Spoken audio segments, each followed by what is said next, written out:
Hi everyone. I keep getting this question over and over about, I think it's in Payroll lesson 1 or 2, I forget which, where some of you are having trouble getting the page range to break up into two separate columns, or I'm sorry, 2 pages, with January through June on one side and July through December on the next one, with the row headers on each page. So I'm going to just do a quick demo here, and I've just created some colors to illustrate my point. So I want these rows 1 through 10, to appear on every page as a header. And then from row 11 all the way down to row 185, I want that to be the range of data that I'm going to print. So let me clear this out here just to illustrate my point.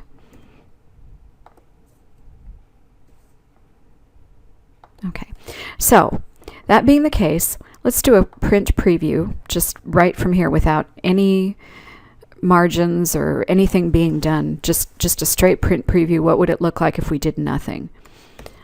So I'm going to go to print, say show print preview, and notice I've got 4 pages, and I said I want these rows to appear on every page, and here's my data, and I'm only going to get the header on the first page. So see what happens. 1, 2, that's just a data. 3, just data. 4, that's it. Okay, now maybe one of the problems you guys are having, I didn't know about this until I tried it, is if you go to page setup right here from the preview, and then you go to the sheet tab, I noticed here it's grayed out and you can't get to it. Well, that's okay. I don't know if that's what your trouble was. You didn't tell me.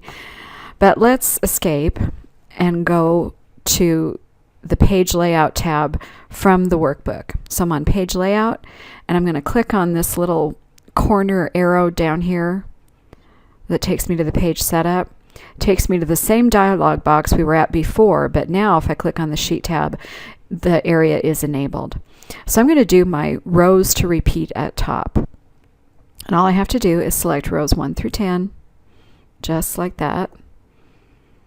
And those are going to repeat on every page. And then for my print area, I'm going to go to the grid, and I'm going to include row 11 over to column I, and all the way down to row 185, and seal that in. Okay, now I'm going to click print preview right from here, and we'll see how it looks. Well, as you notice, now my printout is longer. It's now 1 to 5 pages. And if I click on the arrow, notice that header row is going to repeat on every page till we get to our last one. Then for some of you, well, let's do this. Let's say I copy, this is my data here.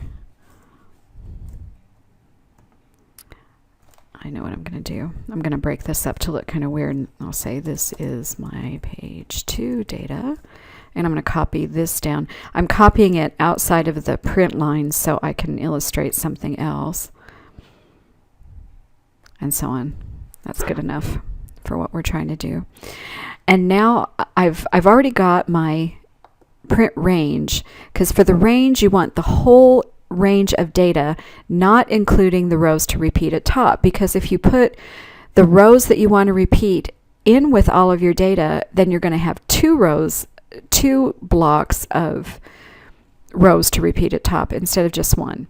So for the print area, you really want to just start with the data, hence that's why I started from A11.